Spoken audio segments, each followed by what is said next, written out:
নমস্কার, আশা করি আপনারা সবাই ভালো আছেন। এসএস জয়গুরু ব্লগে আপনাদের অনেক অনেক স্বাগত। তো প্রতিদিনের মতো আবারও চলে এসেছি একটা নতুন ব্লগ নিয়ে। তো আজকে ফুলকপি ভাপ দিয়েছি, ফুলকপির আলুর তরকারি করবো সেই জন্য। তো ফুলকপি একটু গরম জলে ভাপ দিয়ে নিয়েছিলাম, ভাপ দিয়ে তুলে নিয়েছি। তুলে নিলে জলটা নিচে বসে যায় আর উপরে ফুলকপিগুলো শুকনো হয়ে থাকলে তেলে ভাজতে সুবিধে হয়। তো জল ঝরানো হয়ে গেছে, ফুলকপি তেলে ভেজে নিচ্ছি, ভালো করে ভাজাও যাবে জল ঝরা নিলে। এদিকে আলুও কেটে রেখেছিলাম, আলু কেটে ধুয়ে তুলে রেখে দিচ্ছি, সেম ফুলকপির মতোই। জলটা নিচে বসে যাবে, আলু ওপরে ঝরঝরা হয়ে যাবে আর তেলে ভাজতে ভালো লাগবে। জল সমেত দিলে কি জল থেকে যায়, জল মরতে অনেকটা টাইম লাগে, আলু ভাজতেও অনেক টাইম লাগে। আর জল ঝরানো থাকলে ভাজাগুলো বেশ সুন্দর হয়ে ওঠে। তো ফুলকপি ভাজছি, ফুলকপি ভাজা হয়ে গেলে তারপর আলু ভেজে নেব। তো রান্না বান্না সেরে আমি সৌভিক মিঠিকেও স্নান করে জলখাবার খাইয়ে সৌভিক স্কুলে গেছে টেস্ট পেপার আনতে, আর আমি বাজার করতে গিয়েছিলাম। বাজার সেরে আসলাম সবে, এখন বাজার করেই ঘরে ঢুকলাম। তো এইদিকে অনেক কিছুই এনেছি বাজার থেকে। আলু বাড়ন্ত ছিল, আলু নিয়ে আসলাম। আমি জিনিস থাকতে থাকতেই নিয়ে আসি, কিন্তু আলু বাড়ন্ত হয়ে যাওয়ার পরে আজকে নিয়ে আসলাম। কেন বলুন তো? কারণ ঠান্ডাটা এত বেশি পড়েছে, এত ঠান্ডা লাগছে, যাব করে আর বাজার যাওয়া হয়ে ওঠে না। তো যাই হোক আলু আমি নিয়ে আসলাম। আলু আমি প্রায় অনেকটাই তুলে নিই, সব কিছুই আমি অনেকটাই তুলে নিই, বাড়ন্ত হওয়ার আগেই নিয়ে আসি। তো এদিকে পেঁয়াজকলি, বাঁধাকপি, গাজর, আলু, মটরশুঁটি অনেক কিছুই বাজার থেকে আনলাম। আর বাকিগুলো তো ফ্রিজের মধ্যে আছে, সেগুলো আর নিলাম না। যেগুলো আছে সেগুলো নিলাম না, যেগুলো ছিল না সেগুলোই নিলাম আমি। তখন বাজারগুলো ঢেলে নিচ্ছি। আলুটাও আমি আলুর জায়গায় রেখে দিচ্ছি, একটা বড় গামলায় আলু ঢেলে রেখে দিই, সব জায়গায় রেখে দিই। আমার যেন সবজি কাটার সময় পেতে সুবিধা হয়, তাই আমি সার করে সব কিছু সাজিয়ে গুছিয়ে রেখে দিই। তা আলু তুলে রেখে দিচ্ছি। তারপরে আলু ঢালা হয়ে গেছে, দিয়ে আমি ওটা ব্যাগ গুছিয়ে নেবো, ব্যাগ গুছিয়ে রেখে দেবো। তো আলু আমি আবার সাইডে রেখে দিই, হাতে কাছেই রাখি আলু, যেন চট করে পাওয়া যায়। তো আমি খাটের তলায় রেখে দিই। তবে যে সবজিগুলো আছে সেই সবজিগুলো আমি ফ্রিজে রেখে দেবো। আমার যেখানে আমিষের একটা তাক আছে ফ্রিজে, সেখানে আমি পেঁয়াজকলি রেখে দিলাম, কারণ পেঁয়াজকলি তো আমিষ, আর বাদবাকি পুরোটাই নিরামিষের তাক করে রেখেছি। শুধু একটাই আমিষের তাক ফ্রিজে। পেঁয়াজগুলো ওখানে ভরে দিলাম, গাজর, বেগুন যা এনেছি, বাঁধাকপি, মটরশুঁটি সবটাই আমি ফ্রিজের যে নিরামিষগুলো আছে সেখানে রেখে দেবো। এদিকে আবার লঙ্কা এনেছি, লঙ্কার বোটাগুলো ছড়িয়ে নেব। লঙ্কার বোটা ছড়িয়ে রাখলে কি সবজি কাটাকুটির সময় লঙ্কা কাটতে সুবিধা হয়, কাজ এগিয়ে থাকে। আর লঙ্কার বোটা যদি রাখি তো লঙ্কা নাকি বলে আবার পচেও যায়। সেই দুটো কারণেই আমি লঙ্কার বোটাগুলো ছড়িয়ে নেব। তো এখন ছড়িয়ে নিচ্ছি, এইভাবেই ছড়িয়ে রেখে দিই। তো যে কোনো সবজি বলুন বা কাজই বলুন, গুছিয়ে ঠিকঠাকভাবে যদি রাখা যায় তো অনায়াসে কাজগুলো হাসিল করা যায়, কাজগুলো খুব সহজেই হয়ে যায়। তো আমি এইভাবেই সবজি বলুন, কাজ বলুন, বাসন বলুন, যে কোনো জিনিসই বলুন, আমি ঠিক বাটি জায়গায় বাটি, থালা জায়গায় থালা, গ্লাসের জায়গায় গ্লাস, সবজির জায়গায় সবজি, এইভাবে সার করে গুছিয়ে রাখলে আমি তারপরের দিন কাজ করতে আমার খুব সুবিধা হয়, চট করে হয়েও যায়।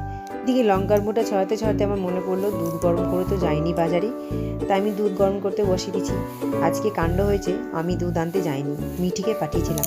তো মিঠি দুধ নিয়ে আসার পথে ঠিক বাড়ির প্রায় কাছাকাছি এসে গরু যাচ্ছিল। গরু মিঠি ঠিক অনেকটাই আগে ছিল, তবু মিঠি আর বাড়ি ঢুকতে পারছিল না, ভয় করছিল যদি গরু শিং ঢুকিয়ে দেয়, সেই জন্য। যাই হোক, অনেকে বললো যে কিছু বলবে না, চলে আয়। গরু অনেকটাই এগিয়ে ছিল, তবু ভয়ে আসছে না, ও অনেকটাই পিছিয়ে ছিল, তবুও আসতে পারছিল না, আসছিল না ভয়ে। তো এইদিকে প্রেশার কুকারের ঢাকনা আমি লাগিয়ে দিলাম নিত্যদিনের মতোই, আর দুধ গরম করতে তো বসিয়েই দিয়েছি। তারপরে দুধ গরম করতে বসিয়ে দেওয়ার পরে যে বাকি কিছুটা লঙ্কার বোটা ছড়াতে আছে সেগুলো ছড়িয়ে নিব আমি। তো যাই গিয়ে ছড়াই আমি।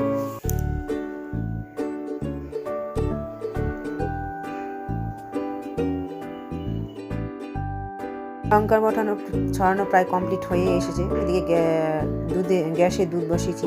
তো আমি দুটো কাজ একসঙ্গেই করছি। আমি প্রায় প্রত্যেক দিনই যে কোনো কাজ আমি দুটো একসাথেই করি। আমার 2 হাত হলেও 4 হাতের মতোই কাজ করি।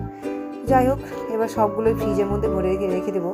তো আজকে আমি সেলফ স্টিক এনেছি, তো ভিডিওটা ঠিকঠাক হচ্ছে কিনা একবার আমি সেলফ স্টিকের ভিডিও দিকে দেখছি, আর একবার ফ্রিজে আমি সব সবজিগুলো ভরে দিচ্ছি।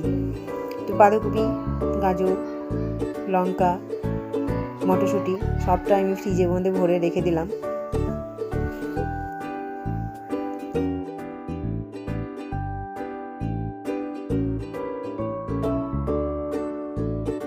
আমার ছেলেই মাত্র আবার স্কুল থেকে ঘরে ঢুকলো টেস্ট পেপার নিয়ে। তো আমি ঘরের সবজিগুলো সব ফ্রিজের মধ্যে ভরেও আরেকবার আমি এই বাজারে গেছিলাম, আমাদের এই মোড়ের মাথার বাজারে গেছিলাম চাউমিন আনতে। তো চাউমিন নিয়ে আসলাম, চাউমিন আনতে গেলাম, মূলো নিবো ভাবছিলাম, মূলো নিতে আবার ভুলেও গেলাম। আমি এখন প্রায় কিছু ভুলে যাই। সৌভিক যে ব্যাগটা স্কুলে নিয়ে গিয়েছিল টেস্ট পেপার আনতে, সেই ব্যাগটা আমি গুছিয়ে আবার শোকেসের মধ্যে ভরে রেখে দিলাম। এই ব্যাগটা আমি হাতের কাছে রাখি, চট করে যদি কোনো কিছু আনতে যাই তো ব্যাগটাই আমি নিয়ে যাই, তাই একটা ব্যাগ আমি হাতের কাছে রেখেছি, বাদবাকি সব তুলে রেখে দিয়েছি। বাজার থেকে বাজার করে এলাম, তারপরেও আমি গেছিলাম মোড়ের মাথায় একটু চাউমিন আনতে। চাউমিন নিয়ে আসলাম। সৌভিক স্কুল গিয়েছিল, স্কুল থেকে যে টেস্ট পেপারটা দেই সেই টেস্ট পেপার নিয়ে আসলো। আর আমি একটা জিনিস কিনলাম, এইটা।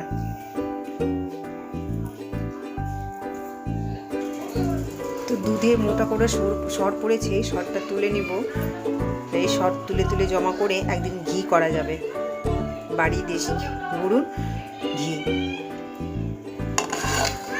এই ঘিটা আমি শাশুড়ির কাছেই শিখেছি।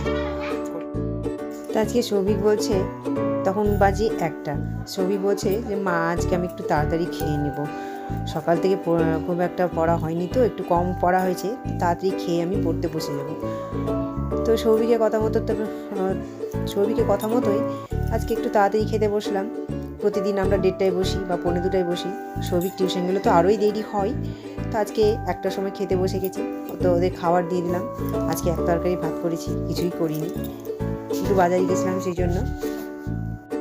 পৌষ মাস পরে আমাদের মিষ্টি পুলি পিঠে এখনও হয়নি, ঠান্ডাতে করতে ইচ্ছে করে না। তো আজকেও খেতে বসে সৌভিক মিঠি বলছে যে মা কখন হবে পুলি পিঠে, পৌষ মাসে তো আমাদের 2বার-3বার হয়েই যায়, আর এবার একবারও এখনও হয়নি।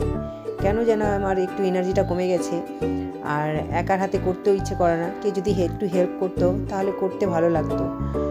কী করবো, যাই হোক, করতেই হবেই, পৌষ মাসে মিষ্টি জিনিস বলে কথা। বছরেই তো এই পৌষ মাঘ মাসেই তো মিষ্টান্ন করা যায়, খাওয়া হয়। তো আমরা এখন খেয়ে নিচ্ছি। ক্ষীরসা এনেছি, ফ্রিজের মধ্যে ভরা আছে, নারকেল আছে, গুঁড়ো আনা আছে, জোগাড় সব করাই হয়ে গেছে, কিন্তু করার অপেক্ষায় বসে আছি আমরা।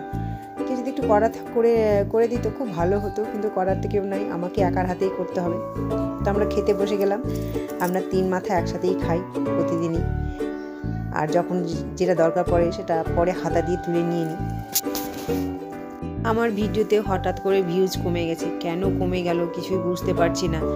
যত ভিউজ হতো তার কিছুই হচ্ছে না এখন, এতটাই কমে গেছে। খুব খারাপ লাগছে, মনটাও খারাপ আছে, ওই জন্য কোনো কাজে এনার্জি পাচ্ছি না। যখন ব্লগ ভিডিও খুলেছি, কেউ না দেখলে কি আর ভালো লাগে বলুন? কিসের জন্য কেউ ভিডিও দেখছে না? আমার যদি ভিডিও খারাপ লাগে তো একটু কমেন্ট করে বলবেন, আমি কিভাবে তৈরি করব একটু বলে দিবেন প্রসেসিংটা, জানলে খুব ভালো হবে, উপকৃত হব। তো আপনাদের অপেক্ষায় আছি, একটু প্লিজ দয়া করে বলবেন কি করে ভিউজটা বাড়ানো যায়। খাওয়া হয়ে গেছে, খাওয়ার পরে একটু বাসনগুলো তুলে নিয়ে কলতলায় নিয়ে যাব, ধুবো, তারপরে আবার জল ভরে তারপরে একটু রেস্ট পাবো। সকাল থেকে তো আমার এই ডেলি রুটিন চলছেই, ভোর 5টা থেকে শুরু হয় আমার রুটিন। সংসারে যাবতীয় জিনিস আমাকে একার হাতে করতে হয়।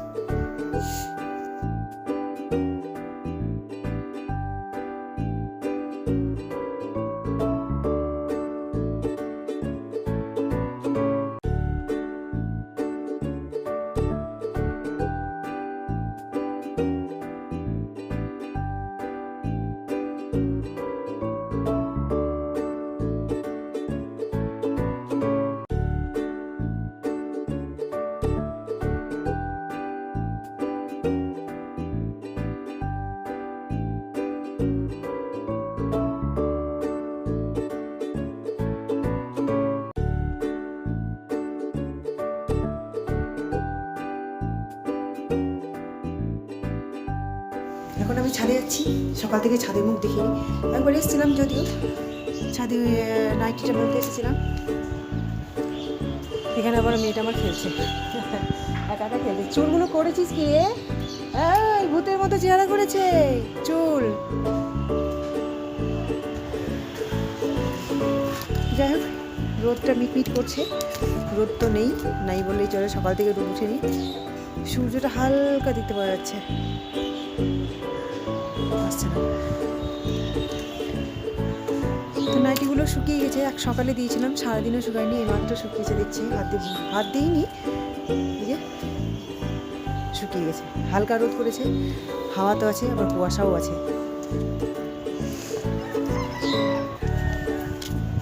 কি করছিস তুই?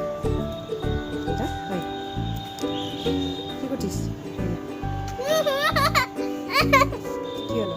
আমার হাত ঠান্ডা, বরফ হয়ে আছে আমার হাত। জল ছুঁয়ে আসলাম তো, যেন ঠান্ডা হয়েছে।